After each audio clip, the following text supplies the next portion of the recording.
My dear students dual nature of radiation का हमने एक ऑब्जेक्टिव क्लास कर लिया है जिसमें कुछ थ्योरेटिकल क्वेश्चंस हमने किया हुआ था माय डियर। आज हम लोग करेंगे ड्यू नेचर ऑफ रेडिएशन यानी मॉडर्न फिजिक्स का जो फर्स्ट चैप्टर है माय डियर, उसके कुछ बहुत ही शानदार न्यूमेरिकल क्वेश्चन माय डियर। और आज की क्लास के बाद आपका जो ड्यू नेचर ऑफ रेडिएशन का ऑब्जेक्टिव सेशन समाप्त हो जाएगा और उसके बाद हम लोग करेंगे एटम और न्यूक्लियस के शानदार ऑब्जेक्टिव क्वेश्चंस माय डियर जो आपके एग्जाम में आने वाले हैं माय डियर। तो शुरू करते हैं आज की क्लास। जो भी स्टूडेंट्स नए हैं माय डियर, जरूर चैनल को पहले सब्सक्राइब करें और अपने दोस्तों तक वीडियो जरूर पहुंचाएं माय डियर। शुरू करते हैं आज का क्लास। देखिए पहले क्वेश्चन की ओर हम लोग आज चलते हैं और देखेंगे क्या ये क्वेश्चन कह रहा है।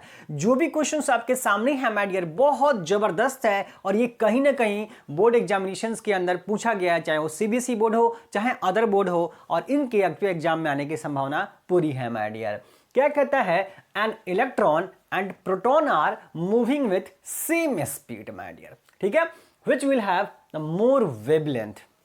एक इलेक्ट्रॉन है और एक प्रोटॉन है, दोनों सेम स्पीड के साथ मूव कर रहा है, चल रहा है। तो हमें बतानी है कि दोनों में से किसका वेवलेंथ ज्यादा होगा या कम होगा या बराबर होगा, क्या होगा हमें बतानी है। हालांकि क्वेश्चन में पहले से मेंशन है कि ज्यादा होगा माय डियर, तो किसका वेवलेंथ ज्यादा होने वाला है। अगर आप क्वेश्चन ध्यान से देखते तो आप एक ऑप्शन आसानी से पहले ही कट कर देते कि lambda P equal to lambda E. ये नहीं होगा। क्यों नहीं होगा? क्योंकि क्वेश्चन में हमें पहले ही कहा जा रहा है विच हैव मोर वेवलेंथ, किसका तरंग दैर्घ्य अधिक होगा। ये अगर यानी कि अधिक होगा तो किसी के ना किसी कम होगा, बराबर तो नहीं होगा। तो बराबर वाला ऑप्शन तो पहले ही कट जाता। तो अब ऑप्शन काटने का भी तरीका आपको मालूम करना होगा माय डियर, ठीक है। तो समझेंगे कि क्वेश्चन इसे कैसे सोल्व करेंगे माय डियर। तो बहुत ही आसान क्वेश्चन है। हम लोग चलेंगे डी ब्रोगली के वेव इक्वेशन पे, ध्यान देंगे माय डियर। डी ब्रोगली का वेव इक्वेशन कहता है कि अगर इलेक्ट्रॉन, प्रोटॉन, न्यूट्रॉन अगर ये मूव करेंगे मेटल्स के अंदर तो इनके साथ वेव एसोसिएट होता है और उस वेव का वेवलेंथ भी होगा, और wavelength lambda equal to H upon P होता है। पी यानी कि मोमेंटम, यानी कि एच अपॉन मोमेंटम यानी कि संवेग, और संवेग बराबर लैम्डा वेवलेंथ होता है, तरंग दैर्घ्य होता है, एच प्लैंक नियतांक होता है, मास होता है ये एम, और भी वेग होता है, और एम गुना भी द्रव्यमान गुना वेग संवेग आपका मोमेंटम होता है। इसे पी से हम लोग दिखाते हैं। तो आप यहां से देख सकते हैं हमारी बहुत आसानी से कि सर जो लैम्डा है, जो तरंग दैर्घ्य है, वो द्रव्यमान के व्युत्क्रमानुपाती है, इनवर्सली प्रोपोर्शनल है। h तो नियतांक है, पहले से h की बात कर रहा है कि h तो कांस्टेंट होता है, प्लैंक कांस्टेंट, और जो v वेग होता है, v क्या होता है, वेग या चाल। और पहले से आपसे क्वेश्चन में कहा जा रहा है कि दोनों जो है समान चाल से चल रहे हैं। इसका मतलब माय डियर v भी नियत हो गया, h भी नियत हो गया, तो वेवलेंथ द्रव्यमान के व्युत्क्रमानुपाती हो गया, यानी कि वेवलेंथ द्रव्यमान के व्युत्क्रमानुपाती इनवर्सली प्रोपोर्शनल हो गया माय डियर। यानी यही हमारा क्वेश्चन सॉल्व कर देता। और आपको पहले से ही पता है माय डियर कि इलेक्ट्रॉन और प्रोटॉन दोनों में से द्रव्यमान किसका ज्यादा होता है, किसका मास ज्यादा होता है माय डियर, प्रोटॉन का। इलेक्ट्रॉन का मास काफी कम होता है, 9.1 इंटू 10⁻31 होता है, और प्रोटॉन का होता है 1.67 10⁻27 माय डियर। तो प्रोटॉन का मास ज्यादा होता है, प्रोटॉन का द्रव्यमान इलेक्ट्रॉन से ज्यादा होता है। तो अगर प्रोटॉन जिसका द्रव्यमान ज्यादा होगा उसका वेवलेंथ तरंग दैर्घ्य उतना ही कम होगा, व्युत्क्रमानुपाती है, इनवर्सली प्रोपोर्शनल है। तो द्रव्यमान ज्यादा तो तरंग दैर्घ्य कम, बोला द्रव्यमान किसका ज्यादा, प्रोटॉन का, तो प्रोटॉन का तरंग दैर्घ्य कम होगा, यानी इलेक्ट्रॉन का वेवलेंथ ज्यादा होने वाला है। तो पूछ रहा है किसका वेवलेंथ ज्यादा होगा, तो किसका होगा, इलेक्ट्रॉन का वेवलेंथ ज्यादा होगा। तो बोला कहां दे रखा है option my dear, option number C में दिया हुआ है कि वेवलेंथ इलेक्ट्रॉन का greater than wavelength of proton. तो आंसर क्या हो जाएगा हमारा, सी नंबर आंसर हो जाएगा। बढ़ते हैं अगले क्वेश्चन की ओर my dear. Second number question देखिए क्या कहता है। आपको एक ग्राफ मेंशन है, मैं ये बीच वाला माय डियर थोड़ा ताकि आपको क्वेश्चन पढ़ने में आसानी हो जाएगी, ठीक है। चलिए क्या कह रहा है क्वेश्चन में कि ग्राफ दिया हुआ है। इस क्वेश्चन को एक्चुअली माय डियर सीबीएसई ने कुछ दूसरे तरीके से पूछा हुआ था कर दिया, चेंज कर दिया, क्योंकि एक ही क्वेश्चन में कई तरीके से क्वेश्चंस बनाए जा सकते हैं और मेरी ये पूरी कोशिश रहती है कि कई तरह के क्वेश्चंस आपके एग्जाम में आ सकते हैं और मैं उतना करके दूं आपको माय डियर। तो क्वेश्चन में कह रहा है कि the relation between work function of A and B, हमसे कह रहा है कि ए और बी, देखिए दो मेटल दे रखा है ए और बी, ग्राफ खींचा हुआ है, आपको सबसे पहले दिया हुआ है ग्राफ में स्टॉपिंग पोटेंशियल, निरोधी विभव, जो निरोधी विभव होता है, स्टॉपिंग पोटेंशियल होता है माय डियर, उसके बीच में और आवृत्ति के बीच में ग्राफ दिया हुआ है, आवृत्ति और निरोधी विभव के बीच में ग्राफ दिया हुआ है माय डियर, और दो ग्राफ दिया हुआ है ए और बी, यानी कि दो अलग अलग धातु हैं ए और बी, इनके लिए ग्राफ दिया हुआ है और हमसे कह रहा है कि दोनों के ए और बी के कार्यफलन के बीच में, वर्क फंक्शन के बीच में क्या रिलेशन है माय डियर। अगर हमें ये क्वेश्चन सॉल्व करना है तो बहुत आसानी से अगर हमें कार्यफलन के बारे में सोचना होगा, हमें वर्क फंक्शन के बारे में सोचना होगा माय डियर। देखेंगे कि जो वर्क फंक्शन होता है उसका फॉर्मूला होता है H new not, work function का फॉर्मूला होता है h इंटू न्यू नॉट, जहां पे ये न्यू नॉट क्या है, फ्रीक्वेंसी है। जैसे आप देख सकते हैं यहां पे न्यू है, न्यू नॉट है, न्यू नॉट डैश है और न्यू नॉट है, यानी कि ए के लिए आपको थ्रेशोल्ड फ्रीक्वेंसी, दहली आवृत्ति का मान न्यू नॉट डैश दे रखा है और बी के लिए दहली आवृत्ति का मान न्यू नॉट दे रखा है माय डियर। न्यू नॉट हमारा, देखिए न्यू से हम लोग आवृत्ति को दिखाते हैं और न्यू नॉट से हम लोग दिखाते हैं किसको, आपको दहली आवृत्ति को दिखाते हैं, किसको दिखाते हैं, आपको थ्रेशोल्ड फ्रीक्वेंसी को, थ्रेशोल्ड फ्रीक्वेंसी को न्यू नॉट से और केवल न्यू से आवृत्ति को, फ्रीक्वेंसी को दिखाते हैं। तो हमें क्वेश्चन में कह रहा है कि वर्क फलन के बीच में क्या संबंध है, कार्यफलन के बीच में क्या संबंध है। तो बोला सर कि जो कार्यफलन फाई होता है, एच तो कांस्टेंट है, किस पे डिपेंड कर रहा है, कार्यफलन फ्रीक्वेंसी के ऊपर। बोला सर फ्रीक्वेंसी के ऊपर डिपेंड कर रहा है। ध्यान से देखिए, ये अगर फ्रीक्वेंसी की ग्राफ है एक्स एक्सिस, तो ए के लिए फ्रीक्वेंसी कितना है, न्यू नॉट डैश है, इतना दूर है, इतना दूर है। लेकिन बी के लिए आप फ्रीक्वेंसी देखेंगे तो यहां से यहां इतना ही दूर ना बी के लिए फ्रीक्वेंसी है, लेकिन ए के लिए तो फ्रीक्वेंसी यहां से यहां तक दिया हुआ है, यानी कि ए की फ्रीक्वेंसी क्या दिया हुआ है माय डियर, ज्यादा दिया हुआ है। ए की फ्रीक्वेंसी ज्यादा दी हुई है और बी के लिए कम दिया हुआ है। तो जिसकी फ्रीक्वेंसी ज्यादा होगी, थ्रेशोल्ड फ्रीक्वेंसी की वैल्यू, उसका वर्क फंक्शन भी क्या होगा, ज्यादा होगा। यानी हम इस ग्राफ से समझ सकते थे देख के कि ए का थ्रेशोल्ड फ्रीक्वेंसी ज्यादा दिया है और बी का कम है, तो ए का थ्रेशोल्ड फ्रीक्वेंसी ज्यादा है तो ए का वर्क फंक्शन ज्यादा होने वाला है माय डियर। कहां ऐसा ऑप्शन में है जहां ए का वर्क फंक्शन ज्यादा है। बोला सर ऑप्शन नंबर बी में दिया हुआ है कि फाई ए ग्रेटर देन फाई बी, यानी ए का कार्यफलन बड़ा है बी से। तो आंसर क्या हो जाएगा हमारा, सेकेंड ऑप्शन हो जाएगा माय डियर। ठीक है, अब देखेंगे next question, third number question क्या कहता है, two metal A and B have work function 2 electron volt and 4 electron volt respectively, which metals has lower threshold frequency।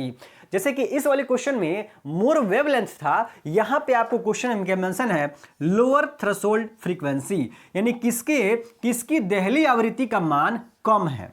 फिर से इस क्वेश्चन के जैसा यहां पे अधिक था, यहां पे कम हो गया। जैसे कम का बात लिख दिया, आप पहले से ही सी ऑप्शन काट देते कि सर ये सी में तो बराबर दिया है, हमारे क्वेश्चन में तो कम अधिक की बात कर रहा है, तो बराबर की तो बात कर नहीं रहा होगा। ठीक है, अदरवाइज कुछ और तरीके से क्वेश्चन पूछता तो सी हमारा पहले ही कट जाएगा ऑप्शन से। ठीक है, अब हम लोग देखेंगे क्वेश्चन कह क्या रहा है, सुनिए मेरी बात। कह रहा है कि दो धातु हैं ए और बी, दो मेटल हैं और दोनों का वर्क फंक्शन, कार्यफलन का मान दिया हुआ है। ए का कार्यफलन 2 इलेक्ट्रॉन वोल्ट है, अब बी का कार्यफलन यानी कि आपको वर्क फंक्शन कितना दिया हुआ है, 4 इलेक्ट्रॉन वोल्ट दिया हुआ है। ए का वर्क फंक्शन 2 इलेक्ट्रॉन वोल्ट और बी का वर्क फंक्शन 4 इलेक्ट्रॉन वोल्ट हमें क्वेश्चन में गिवन है। और हमसे क्या पूछा जा रहा है कि किसका थ्रेशोल्ड फ्रीक्वेंसी कम होगा, थ्रेशोल्ड फ्रीक्वेंसी किसका कम होगा ये बताना है हमें। तो बोला सर वर्क फंक्शन जब दिया हुआ है तो हम तो अभी न पढ़े हैं कि वर्क फंक्शन जो होता है फाई वो एच न्यू नॉट होता है, ये होता है, यानी कि वर्क फंक्शन थ्रेशोल्ड फ्रीक्वेंसी पर डिपेंड कर रहा है। तो हम पहले ही क्वेश्चन देख के समझ जाएंगे कि सर वर्क फंक्शन किसका ज्यादा है, बी का।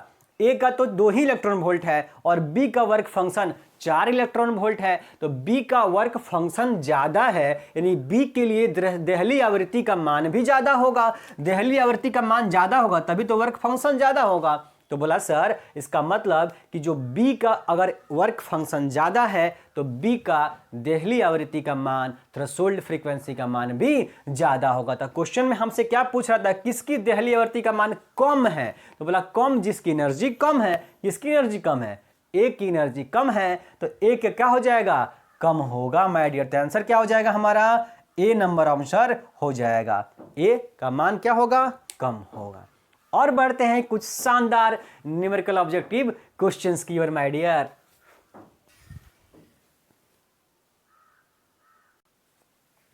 बढ़ते हैं माय डियर हम लोग अपने अगले क्वेश्चन की ओर। देखेंगे अगला क्वेश्चन क्या कहता है, calculate the frequency associated with photon of energy 3.3 Newton के बट -20 जूल माय डियर।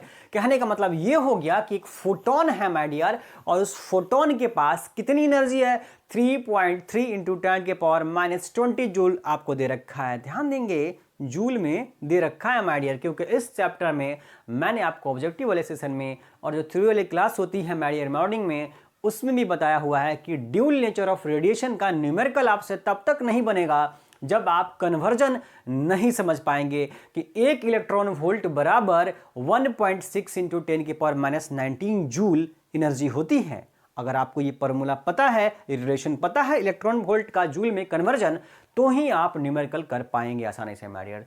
हमें डायरेक्टली क्वेश्चन एनर्जी में जूल में दिया हुआ है तो कोई प्रॉब्लम ही नहीं है हमें माय डियर।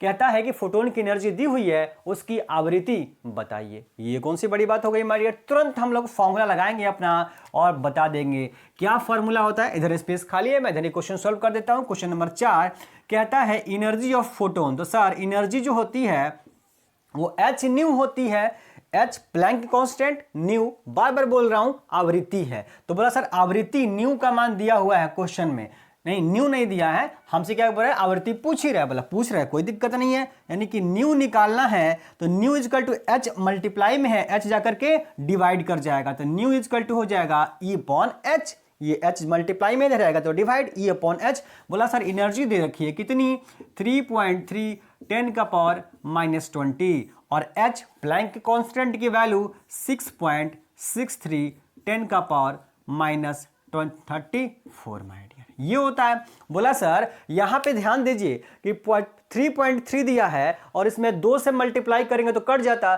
तो बोला सर ये अप्रॉक्स वैल्यू कर लीजिए, 3 हटा दीजिए, लिखने की जरूरत नहीं है, आसान हो जाएगा, कट जाएगा, क्योंकि हमारा आंसर भी देखिए बिल्कुल एडजेक्ट दिया हुआ है तो हम लोग वैसे ही करेंगे। तो बोला सर ये देखिए इस पॉइंट से ये पॉइंट खत्म हो जाएगा, कैंसिल हो जाएगा और 33 से 66 2 बार में कट जाएगा। ये पावर -34 है और 20 है ऊपर में, तो 20 से 20 कैंसिल हो जाएगा, तो नीचे बचेगा 14, माइनस का 14 बचेगा, यानी 14 बचेगा, 14 ऊपर जाएगा तो प्लस का 14 होगा। तो क्या हो जाएगा माय डियर, ये 1/2 गुना 10 के पावर 14, बोला ये होगा, ये प्लस का 14 हो गया और 1/2 बचा हुआ, और 1/2 का क्या मतलब होता है, बोला सर ये तो 0.5 मतलब होता है, तो 0.5 इंटू 10 के पावर 14, बोला 14 तो पावर कहीं है ही नहीं, बोला नहीं है तो कोई दिक्कत नहीं है, इस दशमलव से इस पॉइंट से इसका एगो पावर खत्म हो जाएगा, कैंसिल हो जाएगा, तो ये कम हो जाएगा तो क्या हो जाएगा 5 इंटू 10 के पावर 13 हर्ट्ज। बोला ऐसा ऑप्शन में तो है सर, कहाँ दे रखा है ऐसा, बोला सर ऐसा ऑप्शन नंबर डी में है, 5 इंटू 10 के पावर 13 हर्ट्ज माय डियर। ये हमारा क्वेश्चन नंबर 4 का सॉल्यूशन था माय डियर। देखेंगे अगर आपको एनर्जी का फॉर्मूला पता है, फोटोन की energy equal to H nu या एच सी अपॉन लेमडा, तो आपसे कुछ भी कहा जाएगा, लेमडा दिया रहेगा तब भी आप एनर्जी निकाल लेंगे, फ्रीक्वेंसी दिया रहेगा तब भी आप एनर्जी निकाल लेंगे, या अगर वेवलेंथ निकालना है और एनर्जी दिया है तब भी यहां से निकाल लेंगे। तो एक फॉर्मूला है, कई तरीके से क्वेश्चन बनाया जा सकता है माय डियर। तो आप इस चीज के लिए प्रिपेयर रहें पहले से, मेंटली रूप से, ये फॉर्मूला याद है, हम इस टाइप की कैलकुलेशन कर देनी है, बस तमाम खत्म हो जाएगा काम। चलिए ये मैं मिटा देता हूं, अब बाकी ये वाला क्वेश्चन भी तो सॉल्व करना है। चलिए आ जाइए, अब क्वेश्चन नंबर 5 पढ़ते हैं। Find the momentum of photon of wavelength 0.1 angstrom. ध्यान देंगे क्वेश्चन में क्या कर रहा है, 0.1 एंगस्ट्रॉन माय डियर। ए का पावर 0 जो लगाया हुआ ना उसका मतलब होता है एंगस्ट्रॉन, और एंगस्ट्रॉन का मतलब होता है 10 की पावर माइनस 10 मीटर। ये हो जाएगा माय डियर, ठीक है। एंगस्ट्रॉन दे रखा है तो 10 का पावर माइनस 10 होता है, ठीक है। हमें फोटोन का तरंग दैर्ध्य वेवलेंथ दिया हुआ है और क्या पूछ रहा है, उसका संवेग पूछा जा रहा है। बोला सर कौन सी बड़ी बात हो गई, अभी तो हमने एक क्वेश्चन किया था जिसमें हमने डी ब्रोगली वेव इक्वेशन का इस्तेमाल किया हुआ था, तो हम लोग यहां भी कर देंगे। लैम्डा इजकल टू होता है h upon P, de Broglie का wave equation lambda is equal to h by P. हमें क्या निकालना है सर, बोला मोमेंटम निकालना है, संवेग p निकालना है, तो p बराबर क्या हो जाएगा h अपॉन लैम्डा। बोला ये हो जाएगा सर, p यहां आ जाएगा, लैम्डा यहां आ जाएगा, और h की वैल्यू तो हमें पता है 6.6 10 के पावर माइनस 34। और देखेंगे लैम्डा दिया हुआ है कितना, वेवलेंथ 0.1, ये रहा 0.1। एंगस्ट्रॉन का मतलब होता है 10 के पावर माइनस 10। मैं अभी बोला हूं एंगस्ट्रॉन हटाइए, 10 के पावर माइनस 10 लिखिए माय डियर। अब इसके एक पॉइंट से इसका पॉइंट खत्म हो जाएगा। ये 34 है ऊपर में, नीचे में 10 है तो 10 कैंसिल हो जाएगा, तो लैम्डा क्या मिल जाएगा 66 इंटू 10 का पावर क्या हो जाएगा, ये 10 कम हो गया तो क्या हो जाएगा 24, 10 का पावर माइनस 24। बोला सर 24 तो कहीं पावर देवे नहीं किया है, हर जगह 23 दिया है। तो बोला कोई दिक्कत नहीं है माय डियर, एक पॉइंट कम कर लीजिए। इस वाले क्वेश्चन में हमने एक पॉइंट एक्स्ट्रा बढ़ाया था, इसमें कम करना है तो पॉइंट हम लोग लगा देंगे 6.6 और पावर एक घटा देंगे तो क्या हो जाएगा माइनस का 23। इतना न्यूटन सेकेंड। मोमेंटम का ऐसा यूनिट क्या हो गया, न्यूटन सेकेंड होता है, क्योंकि आप एनएलएम में पढ़ते हैं न्यूटन लॉज ऑफ मोशन में क्या सर कि force is equal to Newton का second law, rate of change of linear momentum is called force. तो ये फोर्स का होता है न्यूटन और टाइम होता है सेकेंड, तो सेकेंड जाके मल्टीप्लाई हो जाएगा, तो न्यूटन सेकेंड होता है यूनिट किसका, आपको मोमेंटम का। वैसे भी मोमेंटम आप ऐसे भी निकाल सकते हैं my dear, momentum P equal to m into v से, तो m हो गया किलोग्राम, v का वेलोसिटी का मीटर पर सेकेंड, तो kg मीटर प्रति सेकेंड, वहां से भी हम लोग लिख सकते हैं, कोई दिक्कत नहीं है। तो सर आंसर क्या हो जाएगा 6.6 10 के पावर माइनस 23। कहां दिया है, ऑप्शन नंबर बी दिया है, करेक्ट आंसर ऑप्शन बी। एक क्वेश्चन आज हम लोग और करेंगे माय डियर।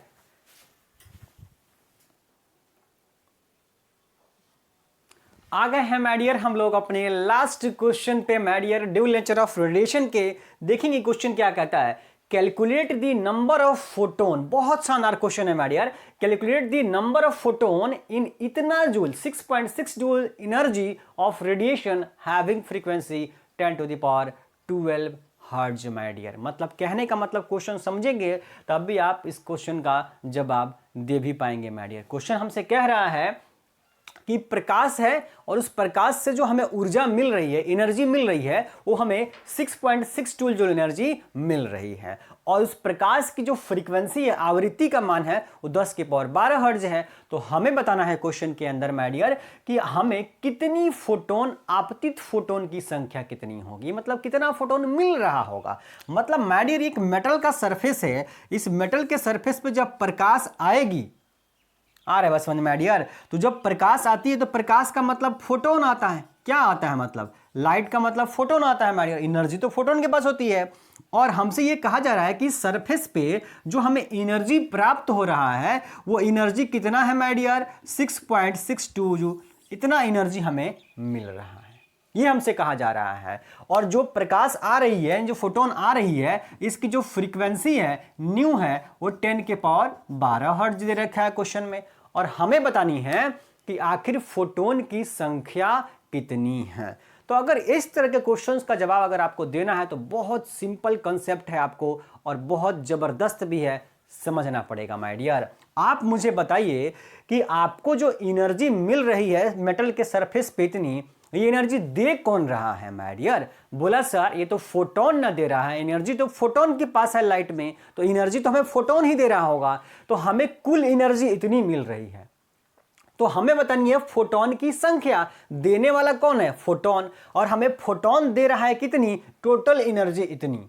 तो हमें पहले पता करना पड़ेगा कि एक फोटोन के पास कितनी एनर्जी है। आ रही बात समझ में। अगर एक फोटोन के पास हम पहले कैलकुलेट कर लेंगे कि कितनी एनर्जी होती है, तो हम बहुत आसानी से ये बता देंगे कि भाई हमें इतनी एनर्जी मिली है तो कितना फोटोन आया होगा माय डियर। मान लीजिए एक फोटोन के पास 5 जूल एनर्जी थी मान लेते हैं, और हमें यहाँ पे 100 जूल एनर्जी मिल रहा होता। मान लीजिए क्वेश्चन ये ना होकर के क्वेश्चन कहता कि नहीं नहीं सर हमें 100 जूल एनर्जी मिल रहा था यहाँ पे, और एक फोटोन जो आ रहा है उसके पास 20 जूल एनर्जी, 5 जूल एनर्जी है। तो 5 जूल अगर एनर्जी है एक फोटोन के पास, अब पूरा फोटोन कितना मिलकर एनर्जी दे रहा है 100 जूल, तो कई गो फोटोन आया होगा? बोला सर डिवाइड ना कर देंगे, जितना एनर्जी है उसमें जो एक फोटोन की एनर्जी है उससे डिवाइड कर देंगे कि सर 100 जूल आपको टोटल एनर्जी मिल रही थी और एक फोटोन के पास 5 जूल था, तो ऐसा ऐसा 20 गो फोटोन आया होगा तब ना 5-5 जूल 5-5 जूल करके आपको 100 जूल दिया होगा। बोला बिल्कुल सर यही तो होगा।